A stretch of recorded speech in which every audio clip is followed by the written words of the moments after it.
Es sapratu, ka tā problēma ir iekš tā krievu valodīgiem cilvēkiem, ka viņiem to latviešu valodu tomēr maz laikam māca. Vismaz viņi paši saka, ka viņiem ļoti maz māca valodu.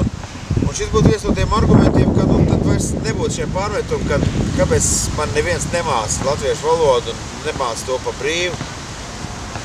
Ja šo valodu mācītos no 1. klases jau un skolās ar latviešu valodas apmācību, es domāju, ka no tā būtu ieguvēji visi, gan krievalodīgie pārvaldīt savu mātes valodu, gan viņi zināt arī valsts valodu, vēl kādu valodu, jo katra valoda gal galā ir, kā saka, miljonus.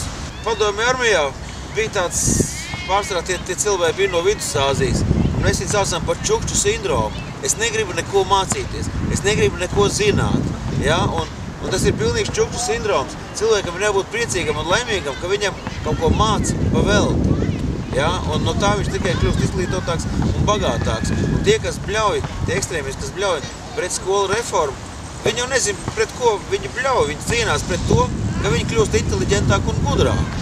Tātad viņiem acīm redzot ir nepareizi izskaidrots šī tēze, par ko viņi bļauj. Tas ir pilnīgi aplam un muļķīgi.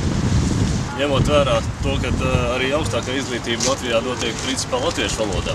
Tā teikt, arī Latvijas universitātē visas apmācības kursus notiek latviešu valodā, vai ne? Varbūt atsevišķi izņēmums. Tad, ja visi mācītos jau no 1. klases latviešu valodu, vai ne, tad domāju, ka nevajadzētu arī tērēt naudu, vai ne, pēc tam ņemt privāts skolotājs, kas tur māca atsevišķus vārdiņus, vai ne, tā kā to dara angļu valodu mācoties, vai ne, vai kā savādāk. Manai vecēmammai bija 2 sapņi, priekš tiem laikiem ļoti nereāli. Viens bija par suverēnu Latviju, ko viņi savā laikā ir piedzīvojusi un pārdzīvojusi, bet viņi aiz vecumu faktiski nomira padomju laikā. Un otrs bija par to, ka visā Latvijā runās latviešu valodā, jo viņi tomēr dzīvodam laukos un nekomunicējot ar krieviem, faktiski zināja tikai latviešu valodu un ļoti bieži par televizoru, kad padomju laikā pārējais krievu valodā viņi nezināja, par ko šī pārēja ir. Un viņiem bija 2 sapņi, gan, kā jūs teicat, par suverēnu Latviju, par to, ka visi šeit runās latviešu valodā. Un, ziniet, pirmais sapnis mums ir piepildījies. Es ļoti gribētu, lai mans vecās mammas otrais sapnis arī piepildītos. Latvijā jābūt vienai kārtīgai latviešu valodai.